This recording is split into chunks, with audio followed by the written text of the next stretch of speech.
Mesdames et messieurs, bonsoir et bienvenue à cette session d'information. Mais avant d'aller loin, les titres. L'avenir de la force de l'EAC en RDC est suspendu à la décision des autorités de Kinshasa. Déjà, les ministres de la Défense de la communauté d'Afrique de l'Est se sont réunis et ont approuvé la poursuite des opérations dans la partie orientale du pays. Et puis à l'international, 28 millions de dollars américains, c'est le montant d'un accord de prêt conclu entre la Guinée et la BAD. Cette somme va financer des projets dans le secteur de l'agriculture et de l'élevage. Rebonsoir mesdames et messieurs, bonsoir et bienvenue à cette édition du journal. Le gouvernement congolais s'est dit satisfait de sa participation au 15e sommet de BRICS à Johannesburg en Afrique du Sud du 22 au 24 août. Les BRICS, c'est un groupe de 5 États, notamment le Brésil, la Russie, l'Inde, la Chine et la République sud-africaine. La RDC y a pris part comme invité et a été représentée par le Premier ministre Sama Lukonde à la tête d'une importante délégation. Dans son discours, il a présenté le Congo comme pays solution et ses opportunités d'investissement. Il a aussi martelé sur l'agression dont fait l'objet le pays dans sa partie orientale. Sama Lukonde fait le point de sa mission. Suivez. Comme je l'ai mentionné, il a plu à son Excellence M. le Président de la République, Félix Antoine Tshisekedi Tshilombo, de nous envoyer le représenter à ce 15e sommet du BRICS. Nous venons ici comme pays invité et nous avons tenu à marquer notre présence pour non seulement appuyer les relations bilatérales que nous avons avec la République sud-africaine, mais aussi multilatérales au regard de tous les pays membres du BRICS et les pays invités que nous avons pu avoir pendant ce sommet. Nous avons réaffirmé, au regard des questions de l'heure qui sont discutées, ces questions climatiques, ces questions financières et économiques au vu des chocs qu'a connu la planète, notamment avec la pandémie à Covid-19. Et nous apportons aujourd'hui, de par notre position géostratégique, tant au niveau forestier, au niveau minier, des solutions, et comme nous nous faisons souvent appeler pays solutions, c'est ça que nous avons voulu présenter, en disant que notre potentiel énergétique, au moment où le pays a plus besoin d'être industrialisé et disposé à aussi recevoir des financements dans ce secteur-là. Donc nous partons de ce sommet satisfaits d'avoir répondu à cette invitation et nous restons confiants qu'au regard de l'implication de tous les pays au niveau de ce sommet et de l'invitation que la République démocratique a faite, nous allons avoir des financements dans les prochains jours qui vont venir dans ces secteurs que nous avons énumérés. Nous n'avons pas manqué d'évoquer la question sécuritaire à l'est de la République démocratique du Congo, qui pour nous reste toujours la priorité des priorités. Merci. Voilà, la question sécuritaire, on en parle dans ce journal. La force régionale de la communauté d'Afrique de l'Est pourrait rester plus longtemps dans l'Est de la République démocratique du Congo après que les ministres de la Défense des pays contributeurs de troupes aient approuvé à poursuivre les opérations. Cependant, la décision finale reviendra au gouvernement de la RDC qui devra décider incessamment de la prolongation ou non de la force régionale. Patrick Ilunga.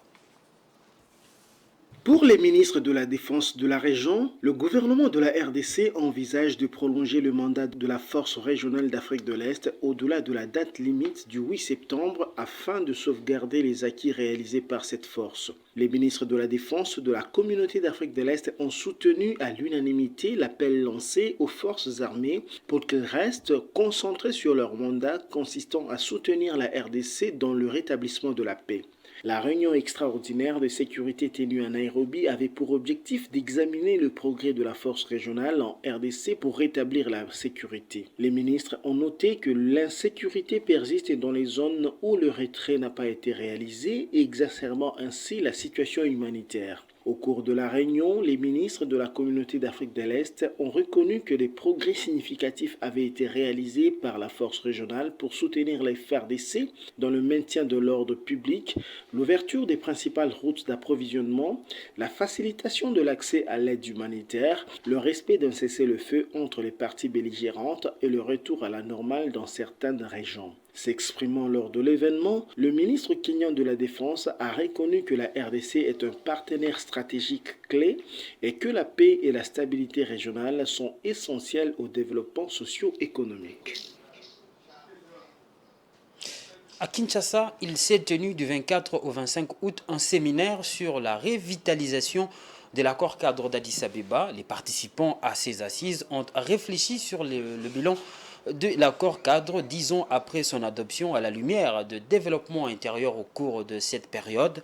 Ce séminaire devrait aboutir à la création d'un cadre de concertation entre les ministres et entités de la RDC. Reportage Jojo Moulamba et Nika Bomba. Cet atelier de 2 jours a non seulement accueilli le personnel du mécanisme national de suivi de l'accord cadre d'Addis Abeba, mais aussi les points focaux de ministères et entités de la République démocratique du Congo.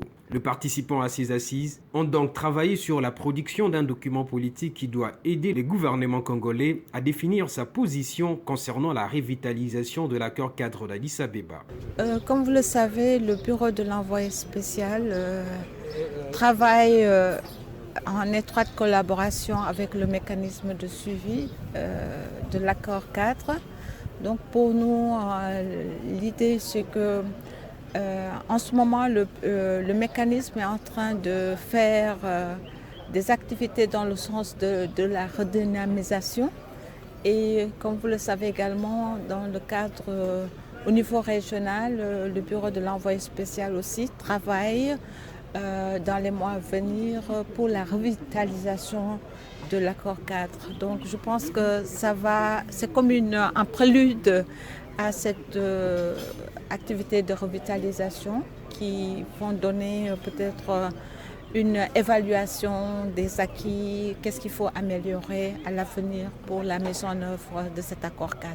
Ce séminaire a permis aux participants de s'épancher sur le bilan de l'accord cadre d'Addis Abeba 10 ans après son adoption. Il devrait aboutir à la création d'un cadre de concertation entre le ministère et entités de la RDC devant participer à la conférence de Durban en Afrique du Sud. On est en train de faire une évaluation de cet accord cadre d'ici le mois prochain, je pense. Et je pense à la suite de cela, on aura les perspectives et la conduite à tenir et pouvoir évaluer les engagements des uns et des autres et voir dans quelle mesure on peut aller de l'avant. Pour rappel, l'accord cadre pour la paix, la sécurité, la coopération pour la RDC et pour la région, signé à Addis Abeba le 24 février 2023, s'inscrit dans le prolongement de la trajectoire de nombreux autres accords antérieurs qui, depuis la crise rwandaise de 1994, ont cherché à apporter une solution définitive, sinon durable, aux questions d'insécurité. Autre chose dans ce journal, lancement inaugural ce vendredi 25 août des activités de l'Académie du Bon Sens, présentée par le sénateur Didier Moumengi. Cette nouvelle structure destinée à l'élite congolaise se donne pour ambition de promouvoir le retour à la normalité et de travailler à l'essor d'une réelle intelligence décisionnelle collective. La cérémonie de présentation a réuni plusieurs personnes, dont les dirigeants du pays et les acteurs des différentes couches sociales. Jojo Moulamba et Nika Bamba, une fois de plus. Ils étaient plus d'une centaine à prendre part à cette cérémonie de présentation de l'Académie du Bon Sens qui s'est tenue au CEPAS à Gombe.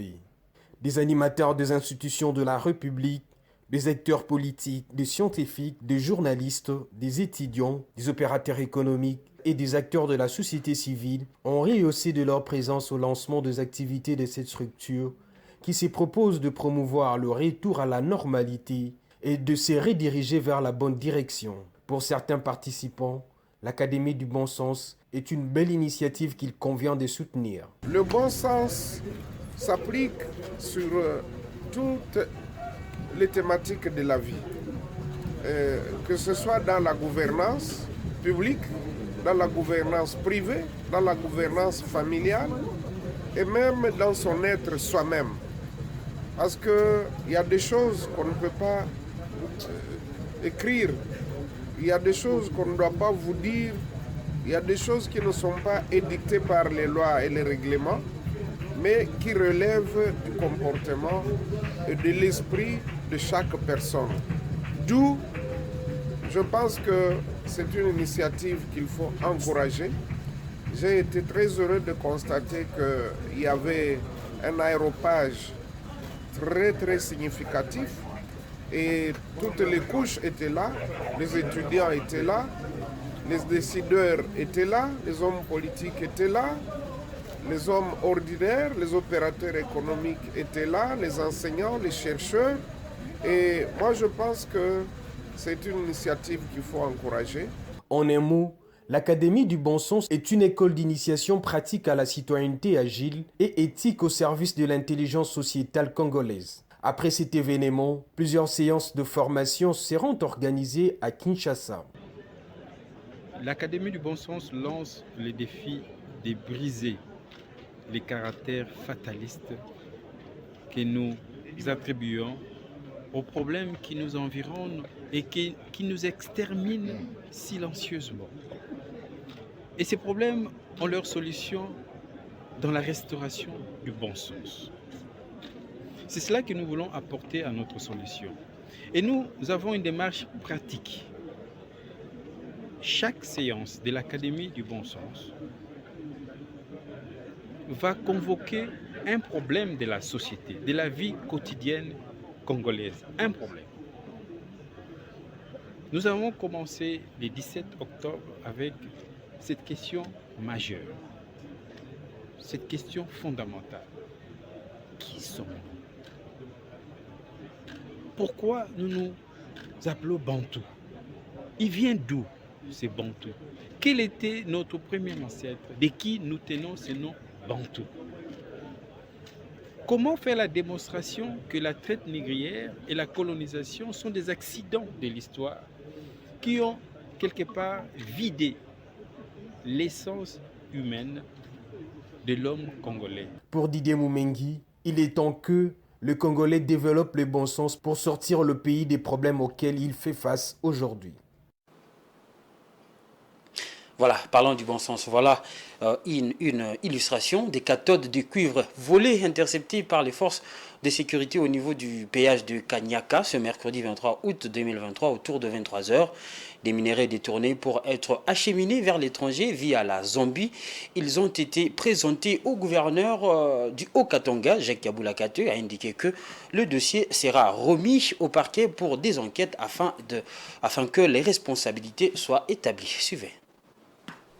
95 feuilles de cathode détournées de leur itinéraire initial, volées. Elles étaient en passe de traverser la frontière via la Zambie. Grâce à la vigilance des services de sécurité, ces cathodes de cuivre ont été interceptées à hauteur du péage de Kanyaka, mercredi 23 août 2023, aux environs des 23 heures. Les explications sur comment et quand ces cathodes de cuivre ont été interceptés sont ici fournies au gouverneur de province Jacques Kabula Katwe, qui avait à ses côtés son vice-gouverneur Jean-Claude Konfo Kimimba, son ministre provincial de l'Intérieur Héritier Kyungu et le conseil provincial de sécurité. Les malfrats les ont enfouis dans ces bus IAS jaunes, immatriculés 3084 AB04 pour tromper la vigilance des éléments de sécurité. Le gouverneur de province Jacques Kabula Katwe a félicité les services de sécurité pour cette opération, tout en déplorant ce énième cas de vol des feuilles de cathode de cuivre. Nous allons mettre à la disposition du parquet général pour que les enquêtes soient menées et que nous puissions établir les responsabilités. Donc les services sont à pied d'œuvre pour arriver à décourager totalement ces mouvements et nous sommes très déterminés à mettre fin à ces vols de cathodes qui commencent à prendre des allures inquiétantes, surtout pour les opérateurs miniers. L'exécutif provincial va continuer à traquer tous les voleurs de minerais hors la loi jusqu'à leur dernier retranchement, où qu'ils se trouvent dans le Haut-Katanga, a rassuré le gouverneur de province. Jacques Kabula Katwe remet ce dossier à la justice pour approfondir les enquêtes en vue d'établir toutes les responsabilités. Mesdames et messieurs, vous informer, c'est aussi avec la page internationale.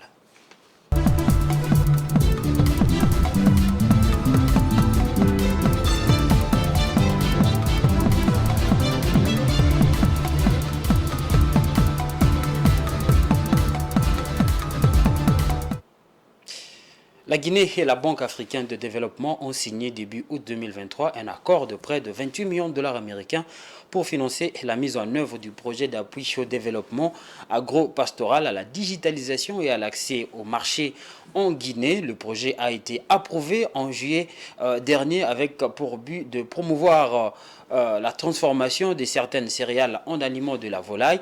De l'autre côté, le but, c'est entre autres de contribuer au renforcement de la résilience climatique des agro-éleveurs. Suivez. Dans le but de promouvoir l'agriculture en Guinée et de renforcer le secteur de la production du maïs et du soja, la Banque africaine de développement BAD a annoncé un financement de la dite filière à hauteur de 28 millions de dollars. Cette initiative vise à stimuler la croissance économique et à améliorer la sécurité alimentaire et à créer des opportunités d'emploi dans le secteur agricole. Grâce à ce financement, la Guinée sera en mesure d'accroître sa production de maïs et de soja, deux cultures essentielles pour répondre aux besoins alimentaires de la population et pour soutenir l'industrie agroalimentaire du pays. Déjà, il faut dire que le secteur agricole guinéen est un secteur encore et largement informel qui a besoin de beaucoup de financement, de beaucoup de projets afin de pouvoir structurer l'ensemble des chaînes de valeur au niveau des différentes filières. Et donc, ce financement-là qui intervient après un contexte sociopolitique défavorable pour la Guinée est un financement très important qui va permettre à ces deux filières-là, notamment la filière maïs et la filière soja, de pouvoir se relancer. En plus de renforcer la productivité agricole, le projet devrait également contribuer à résoudre des problèmes importants dans le secteur agricole en renforçant la résilience climatique des agro-éleveurs. En termes d'impact de ce financement sur les producteurs guinéens, il faut dire que c'est un financement qui va adresser l'ensemble de la chaîne de valeur, en partant de la production, de la transformation, de la commercialisation, et également favoriser l'inclusion financière au niveau du pays. Et donc, il y va sans suite que ce financement va pouvoir améliorer le revenu des acteurs, non seulement à travers l'accroissement des productions, parce qu'il y aura des nouvelles innovations qui vont être introduites. Ils auront accès à de la semence améliorée, à la semence de qualité et probablement de la mécanisation. Ce financement de la BAD témoigne de l'engagement de l'institution en faveur du développement agricole en Afrique et de son soutien aux pays membres dans leur quête d'autosuffisance alimentaire. Par ailleurs, de telles initiatives permettront à la Guinée d'exploiter pleinement son potentiel agricole et ainsi de contribuer à la lutte contre la faim et la pauvreté dans la région. Les structures de gouvernance mondiale reflètent le monde d'hier. C'est ce qu'a admis lors du sommet des BRICS ce jeudi 24 août à Johannesburg le secrétaire général des Nations Unies pour Antonio Guterres. Les institutions multilatérales doivent être réformées afin de refléter le pouvoir et les réalités économiques d'aujourd'hui. Il faut avoir le courage de faire des compromis pour le bien-être commun, a-t-il dit. Suivez. Les structures de gouvernance mondiale reflètent le monde d'hier et doivent être réformées. C'est ce qu'a admis lors du sommet des BRICS jeudi à Johannesburg le chef des Nations Unies, Antonio Guterres. Nous entrons dans un monde multipolaire. Mais l'histoire a montré à maintes reprises que la multipolarité sans institutions multilatérales fortes n'est pas une garantie de stabilité. Elle pourrait même devenir un catalyseur du chaos. Il est donc urgent de rétablir la confiance et de revigorer le multilatéralisme. Pour cela, il faut avoir le courage de faire des compromis pour le bien commun. Il faut des institutions internationales efficaces, ancrées dans les réalités du XXIe siècle, fondées sur la Charte des Nations Unies et le droit international. Le secrétaire général des Nations Unies a appelé également à une réforme de la structure financière mondiale qui est dépassée, dysfonctionnelle et injuste. Voilà, nous sommes arrivés à la fin de ce journal. Mais avant de nous quitter, je vous rappelle les différents titres. L'avenir de la force de l'EAC en République démocratique du Congo est suspendu à la décision des autorités de Kinshasa. Déjà, les ministres de la Défense de la communauté d'Afrique de l'Est se sont réunis et ont approuvé la poursuite des opérations dans la partie orientale du pays. Et puis à l'international, 28 millions de dollars américains, c'est le montant d'un accord de prêt conclu entre la Guinée et la BAD. Cette somme va financer les projets dans le secteur de l'agriculture et l'élevage. C'en est fini complètement pour ce journal. Merci de l'avoir suivi. Restez branchés sur le programme de Géopolis Télévision.